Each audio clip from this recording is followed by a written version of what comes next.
Dear learner, on the platform of MOOCs, I am Professor Nafis Ahmed Ansari from Department of Political Science of Aligarh Muslim University. In the series of the Personal Administration lecture, today we are here to discuss about the compositions of the Public Service Commission. Personnel of the state government play an important part in the smooth operation of the government in every level. As a result, it is essential to pay attention to their hiring practices, training, salary, working conditions, promotion policies, and other related matters. For the purpose of conducting an objective investigation into these matters pertaining to public officials, it is necessary to form a public service commission which is body that is both knowledgeable and independent. At both the federal and the state levels, the establishment of Public Service Commission is a fundamental component of the Constitution that initiated the formation of our nation. In contrast to the constitutional bodies that make up the Union Public Service Commission and State Public Service Commission, a combined Public Service Commission is established through an act of the Parliament. Through the implementation of Article 315 of the Constitution of India, the Indian Public Service Commission came into existence. According to the Article 315 of the Indian Constitution, the Union and the states are required to have their own public service commissions. Additionally, the Union Public Service Commission has the authority to petition for two or more states to join the commission if it so chooses. The Union Public Service Commission currently consists of 10 members who have the capacity to make decisions. In addition to a newly appointed chairman who is responsible for overseeing the group, the president is responsible for making appointments to the chairman and members of the commissions. However, in order for the commission to function as an expert body, it is necessary for at least half of its members to have a minimum of 10 years of experience working in the sector of civil service. The regulation established the standard for the number of members that were required to serve on the panel. A secretariat headed by a secretary and 4 additional secretaries carries out the commission's operations. The extra secretaries consist of a number of joint secretaries, duty secretaries, and various support staff.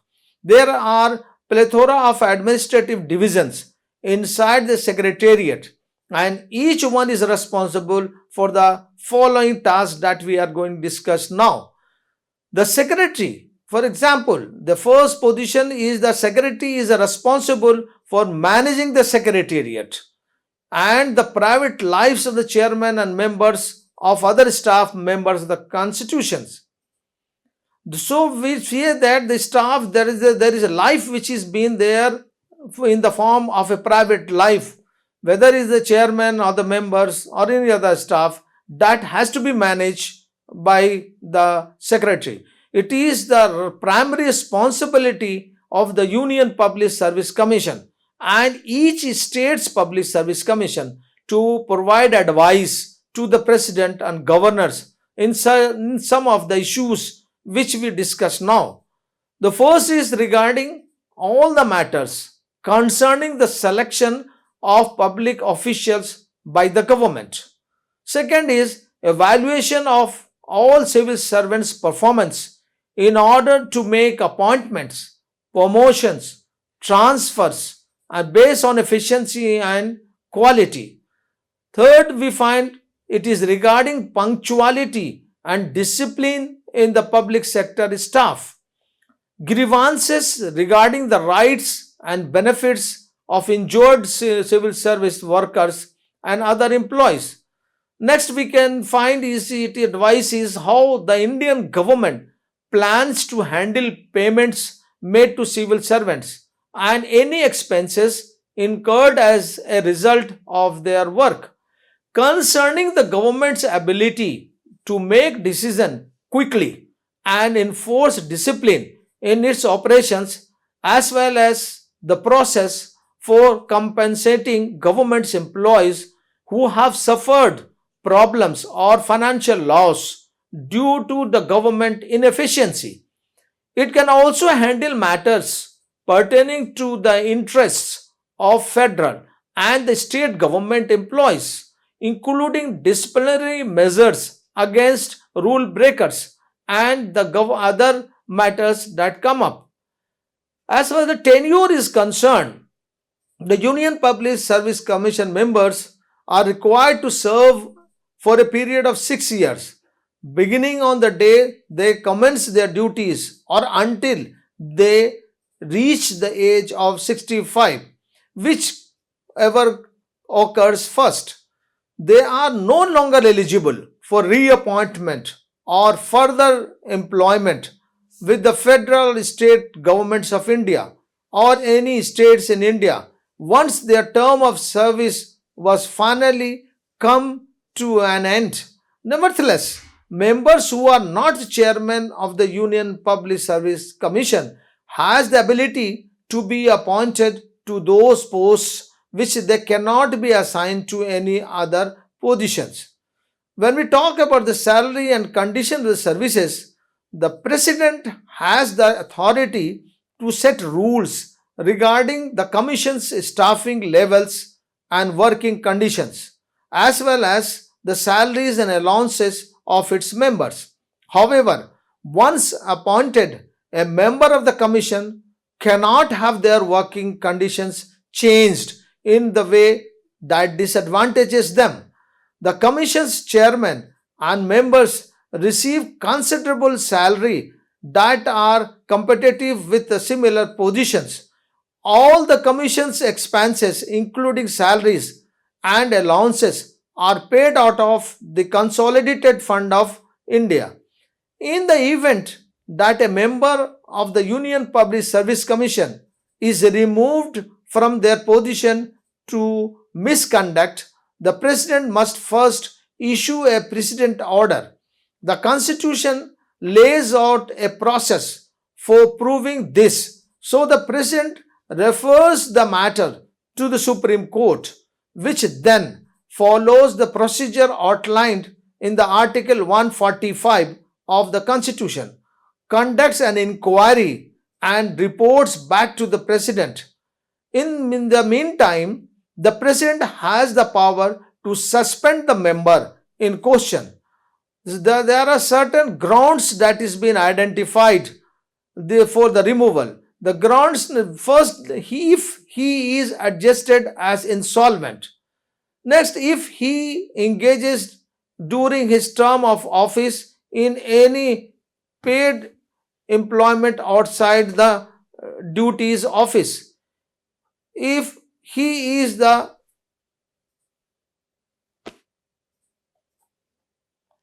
if he is in the opinion of the president unfit to the continuous in the office by reasons of infirmity of mind or body, if he becomes in any way concerned in any contract or agreement made by or on behalf of the government of India or a state government of India or a state government or in any way participated in its profit or benefit except as an ordinary member of an incorporated company. The purpose of these measures is to establish the commission as a separate and impartial entity capable of carrying out its duty effectively. Keep in mind that the commission has no appointment power. It is merely a recruiting agency. The government is the ultimate arbiter of the appointment matters. The commission's role is to provide advice and make recommendations. its judgments are not binding. The government usually follows the commission's advice, but that doesn't mean it always does. It is necessary to explain and document the reasons for rejecting the advice in such instances. To handle the responsibility of hiring government employees, the Constitution established a commission separate from the usual department structure. The fact that the job calls for a specialist with extensive specialized knowledge and that allows for group discussion amongst those specialists to reach well informed, impartial conclusions may have influenced the framers of the Constitution's decision. Corporate decisions making refers to this way of working together to reach a consensus. In addition, a multi member group such as Public Service Commission can bring both technical and professional perspective to the table when making decisions. The elimination of prejudices and the assurance of objectivity are both achieved when multi minds come together for discussions. Because a commission is not a part of regular government apparatus, it is free to take a more creative and flexible approach. Because of this, you won't have to deal with the bureaucratic red tape that plagues most government agencies. The purpose of the Commission's constitutional standing is to guarantee it operates impartially. The constitutional protection of its composition, functions, authority, privileges, methods of appointment and removal, criteria for appointment and grounds for removal, etc., will make this possible. There will be no political or other outside influences on the Commission's decision. To prevent the executive or legislature branches from apprising the Commission's power and independence, it is necessary to confirm its constitutional standing. The Constitution mandates the establishment of Union Public Service Commission to oversee the higher level services of union in government. The government in the form of the president is free to decide on the number of the commissioners and the terms of their employment. A chairman and 6 to 8 commissioners will make up the commissions as previously determined. There are currently 9 members, including the chairman, taking up the commissions. The president appoints the commission's chairman and members. According to the constitution, half of the member must have worked for the central government of India or state government for minimum 10 years. Initially, term of a member begins on the day he begins duty, continues for 6 years until he reaches the 65 years of age, whichever comes first. Members of the committee are free to assume the role of chairman, either the Union Public Service Commission or the State Public Service Commission. However, the chairman is not eligible for any future government appointment. Once appointed, members cannot have their terms of service modified in a way that disadvantages them. All their pay goes to the Consolidated Fund of India, so it's not up to the grabs in the parliament. The provisions further states that the president can remove a member of the commission or the chairman from the office for misconduct. The president must first report to the matter to the Supreme Court, and the court will then conduct an investigation. The president has an authority to suspend the members in a question while the court conducts its investigation. It would be considerable misconduct for any member, including the chairman, to gain financially by performing his obligations as a member. Also, the president has the power to remove the chairman or any other members from office if they are bankrupt, mentally or physically ill, or if they are working outside their office duties for pay while they are in the office. As far as State Public Service Commission is concerned, in India there is a Public Service Commission in every state. The governor is responsible for appointing the commission's membership as stated in the constitution.